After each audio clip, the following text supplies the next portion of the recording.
Kadosh, Kadosh, Kadosh, Melo, Kol Haaretz, Kevodo. Ésaïe 6, verset 3. Saint, Saint, Saint est l'Éternel des armées.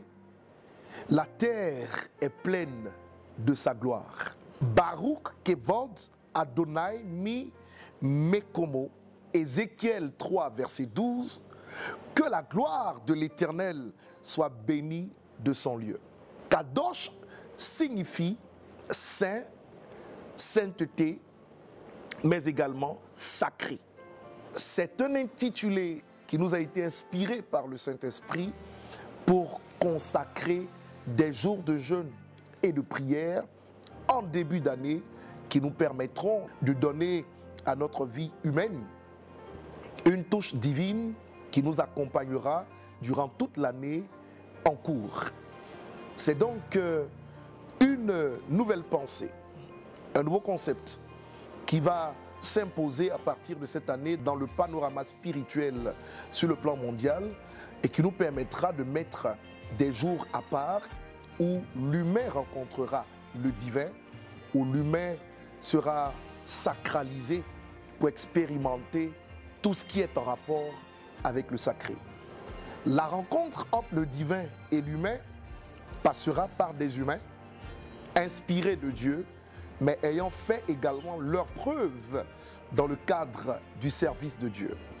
Nous aurons comme orateur en première position, à partir du mercredi 29, quelques jours avant l'ouverture officielle de Kadosh, l'évêque Mike Steve Joktan du Gabon.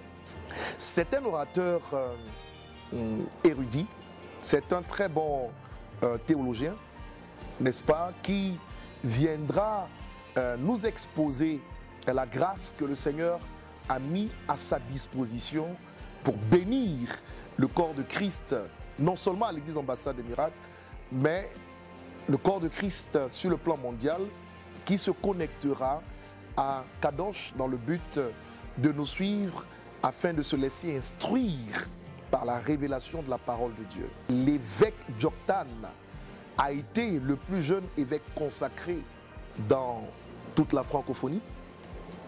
Il est un sachant qui ne viendra pas juste nous parler de Dieu. Il viendra nous donner Dieu parce que un homme de Dieu éprouvé et approuvé ne fait pas que raconter les histoires de la Bible.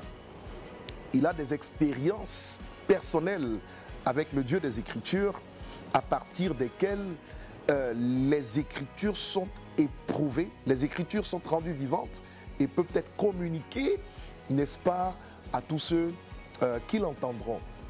À titre personnel, l'évêque Joktan est pour moi, j'allais dire, un frère.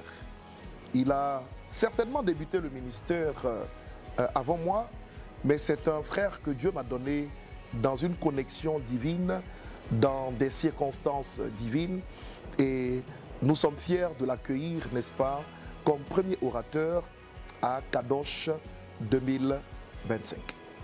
La deuxième semaine nous permettra d'expérimenter les dires du révérend Benny Dag Hanan. Alors le révérend Benny Dag Hanan est le fils du bishop Dag Edward Mills. Il est du Ghana et aujourd'hui c'est une voix montante sur le plan mondial qui réalise un travail apostolique formidable, mais également dans l'évangélisation qui est une référence. Il écrit des livres qui sortent du cadre des frontières des anglophones et qui arrivent aujourd'hui dans le monde francophone. Son fils spirituel viendra nous communiquer les enseignements de son père parce que nous estimons que c'est un bon disciple.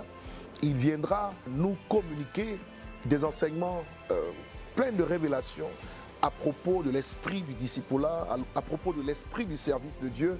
Et nous le trouvons tout outillé pour le faire parce que il est un bon disciple tout simplement. Nous serons bénis de l'avoir à Kadosh 2025.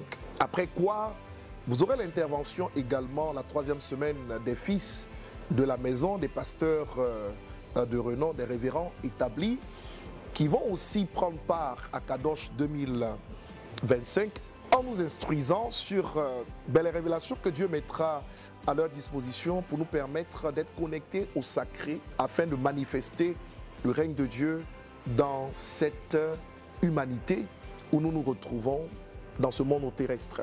Et puis la 4e semaine, nous aurons l'intervention du prophète héritier Grace Mousseba de la RDC, qui est mon petit frère personnel et qui viendra également dans le domaine de la prophétie, de la voyance, nous éclairer sur les pensées de Dieu à propos de l'année 2025.